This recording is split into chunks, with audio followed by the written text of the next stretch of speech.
मैं डॉक्टर देवेंद्र सिंह, सहाचार्य Hindi, MSJ college, Bharatpur, Rajasthan. कक्षा MA फाइनल हिंदी, पंचम प्रश्न पत्र जयशंकर प्रसाद, पुस्तक चंद्रगुप्त नाटक, प्रकरण लेखक जयशंकर प्रसाद का परिचय। पंचम प्रश्न पत्र में कामायनी के अध्ययन के बाद अब हम चंद्रगुप्त नाटक का अध्ययन करेंगे। इस श्रृंखला में यह पहला वीडियो है जिसमें हम जयशंकर प्रसाद का परिचय प्राप्त करते हैं। जयशंकर प्रसाद, जो हिंदी में प्रसाद नाम से जाने माने जाते हैं, अभी तक हिंदी के मूर्धन्य नाटककार और कवि स्वीकार किए जाते रहे हैं। उनका जन्म काशी के सराय गोवर्धन नामक मोहल्ले में काशी के सुंगनु साहू के नाम से विख्यात और समृद्ध सुसंस्कृत परिवार में सन 1889 ईस्वी में हुआ था। यह परिवार काशी में इतना प्रसिद्ध था कि वहाँ बाहर से आने वाले कलाकार, विद्वान आदि पहले काशी नरेश के दरबार में जाते थे और वहाँ से लौटकर सुंगनु साहू की हवेली में अवश्य आते थे। वहाँ उनका स्वागत होता था। वे अपनी अपनी कला का प्रदर्शन करते थे। गंभीर विषयों पर विचार विमर्श होता था और अंत में सब यथायोग्य सम्मान और दक्षिणा प्राप्त कर विदा हो जाते थे। प्रसाद का बचपन इस परिवार के ऐसे ही सांस्कृतिक वातावरण में बीता था। प्रसाद के प्रारंभ से ही कला प्रेमी और साहित्यकार बनने का यही रहस्य है। उसी ने उन्हें हिंदी का अमर साहित्यकार बनाया था। प्रसाद का परिवार संयुक्त परिवार था। प्रसाद के पिता बाबू देवी प्रसाद कई भाई थे और सभी भाइयों के संतानें थीं। सब एक साथ रहते और व्यापार करते थे। देवी प्रसाद सबसे बड़े भाई होने के कारण परिवार के मुखिया थे। उनका स्वभाव बहुत खर्चीला था।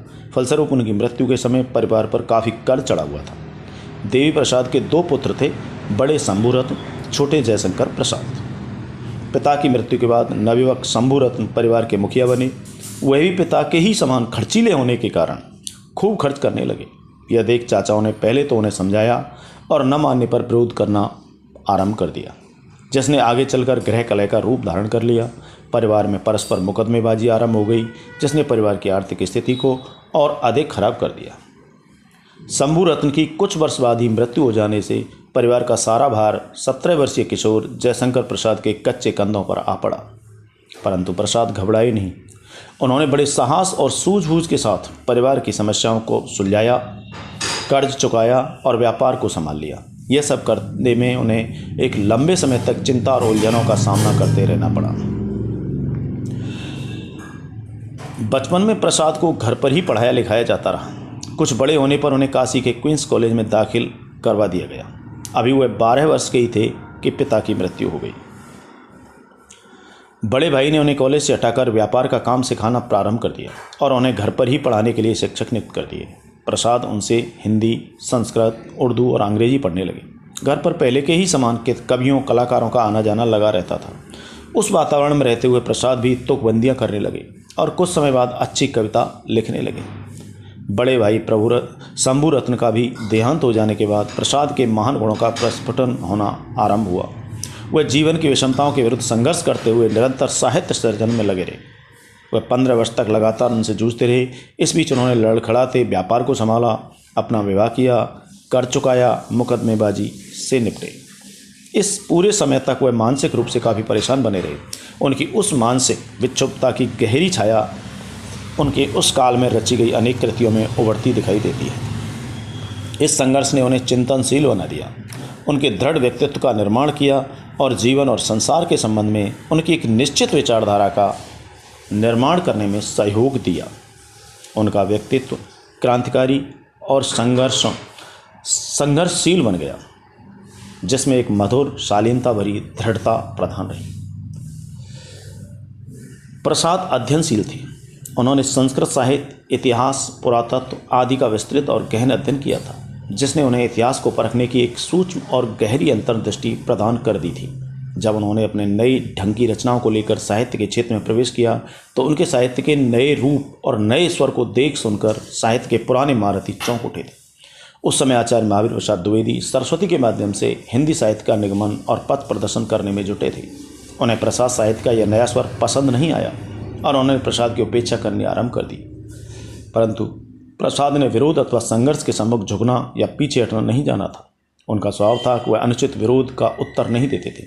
उनका मौन ही विरोध बन जाता था। इसी कारण वे विवाद में न पड़ पूर्ण मनोयोग के साथ अपनी साहित्य साधना में जुटे रहे।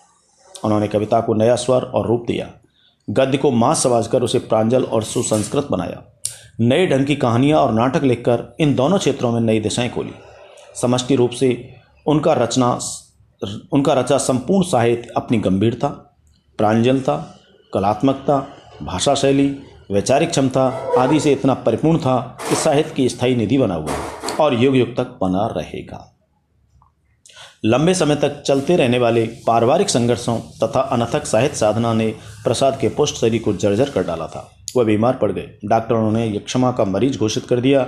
धीरे धीरे उनका शरीर घुलता चला गया। महीनों तक इलाज चलता रहा, परंतु कोई लाभ नहीं हुआ और अंत में एक दिन 15 नवंबर 1937 को प्रातः 4:30 बजे ब्रह्म मुहूर्त में अपनी कालजयी रचनाओं द्वारा हिंदी के महान भंडार को भरने वाला सरस्वती का यह अथक साधक चिर निद्रा में लीन हो गया। प्रसाद के व्यक्तित्व में सौम्यता एक महत्वपूर्ण गुण है। प्रसाद सुदर्शन, सौम्य, प्रभावशाली, मृदभाषी, व्यवहार कुशल परंतु संकोची, शालीन, हंसमुख और सहृदय व्यक्ति थे। उनके स्वभाव में निर्दोष अमीरी की झलक थी। किसी से द्वेष करना वह जानते तक नहीं थे। अपने विरोधियों का भी हंसकर स्वागत करते थे। उन्हें व्यायाम, संगीत, पान, पूजा, संध्या, सुस्वादु भोजन, सुरुचिपूर्ण वस्त्रों का शौक था। उन्होंने प्रेम भी किया था और उसकी आशा निराशा का उनके साहित्य पर गहरा प्रभाव भी पड़ा था। उनकी चिंतन धारा जीवन के कटु मधुर अनुभवों द्वारा विकसित हुई थी। उन्हें जीवन में विरोध और स्नेहित दोनों ही भरपूर मात्रा में मिले थे। जीवन व्यापी यही अनुभव और देशी विदेशी साहित्य का गंभीर अध्ययन उनके समस्त साहित्य की आधारशिला थी। वो एक मौलिकता को लेकर साहित्य के क्षेत्र में आए थे और उनमें अपना एक विशिष्ट स्थान बनाकर अकस्माती चले गए। कुछ आलोचक प्रसाद साहित्य में दुखवाद, निराशा, पलायन, अतीत के प्रति अत्यधिक मोह आदि के रूप में देखकर उन्हें पलायनवादी घोषित करते रहे, परंतु ऐसे आलोचक प्रसाद के संपूर्ण साहित्य पर ध्यान न देकर उसमें इधर उधर बिखरी कुछ पंक्तियों, घटनाओं, पात्रों आदि को ही आधार मान ऐसी धारणा बना बैठे। प्रसाद साहित्य का मूल स्वर कहीं भी पलायनवादी नहीं रहा। समरसता के सिद्धांत पर आधारित आनंदवाद का संदेश देने वाला व्यक्ति कभी पलायनवादी हो ही नहीं सकता। यदि प्रसाद में कहीं कहीं इनकी छाया मिल भी जाती है तो उसका कारण प्रसाद का अपने संघर्षों और दुखों से भरा जीवन ही रहा है। इसी मानसिक क्षोभ और शैथिल्य ने प्रसाद के साहित्य में कहीं कहीं ऐसे स्वर उत्पन्न कर दिए हैं जो ऐसे एकाकी धारणाओं को जन्म देते रहे। साहित्यकार का अपना जीवन उनके साहित्य में न्यूनाधिक रूप से प्रतिबिंबित होता रहता है। प्रसाद के जीवन में निराशा के क्षण भी आए होंगे, परंतु यदि वह निराशावादी होते तो संघर्षों पर विजय कैसे प्राप्त कर पाते। प्रसाद जी की साहित्य रचना में इतिहास के प्रति उनका प्रेम और इतिहास में उनकी मर्मज्ञता एक महत्वपूर्ण आधार रहे। इतिहास प्रसाद का प्रिय विषय था। उन्होंने भारतीय इतिहास के प्रागैतिहासिक काल को लेकर गुप्त काल तक गहन और विस्तृत अध्ययन किया था। उनके अध्ययन का प्रमाण हमें उनके ऐतिहासिक नाटकों तथा कामायनी आदि रचनाओं में देखने को मिलता है। उनकी कामायनी तथा ऐतिहासिक नाटकों की भूमिकाएं इस तथ्य को प्रकाश में लाती हैं कि इतिहास संबंधी उनके निष्कर्ष कितने मौलिक और नवीन होते थे।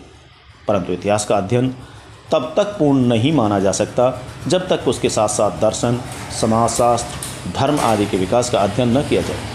प्रसाद इन विषयों के भी गंभीर अध्येता थे, परंतु वह उनके संबंध में अपनी मान्यताओं की स्थापना ऐतिहासिक विकास की पृष्ठभूमि पर ही करते थे। उनका मूल उद्देश्य इतिहास के माध्यम से वर्तमान की चेतना जागरण का संदेश देना ही रहा था, न कि गड़े मुर्दे उखाड़ना, जैसा कि प्रेमचंद ने उन पर आरोप लगाया था। चंद्रगुप्त नाटक लिखकर उन्होंने पाश्चात्य इतिहासकारों की इस स्थापना का खंडन किया था कि सिकंदर पंचधर नरेशपुर को पराजित कर इसलिए मगध की ओर आगे नहीं बढ़ा था क्योंकि उनके सैनिकों को अपने घर की याद सताने लगी थी और उन्होंने आगे बढ़ने से इनकार कर दिया था। प्रसाद ने इतिहास के अतिरिक्त देशी विदेशी साहित्य, काव्यशास्त्र, दर्शन आदि का भी गहरा अध्ययन किया था। प्रसाद की काव्यशास्त्र संबंधी मान्यताएं तत्कालीन प्रचलित मान्यताओं से भिन्न थीं। उन्होंने पाश्चात्य काव्यशास्त्रियों द्वारा किए गए कलाओं के वर्गीकरण का खंडन करते हुए साहित्य को कला नहीं माना था। छायावाद की मौलिक व्याख्या कर उन्होंने हिंदी काव्य के युवान रूप नवीन व्याख्या की थी।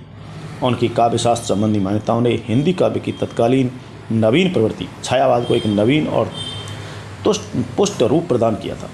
परंतु दुख है कि हिंदी संसार ने उनकी इन नई मान्यताओं को स्वीकार न कर उन्हें विकसित करने में योग नहीं दिया। समाप्त।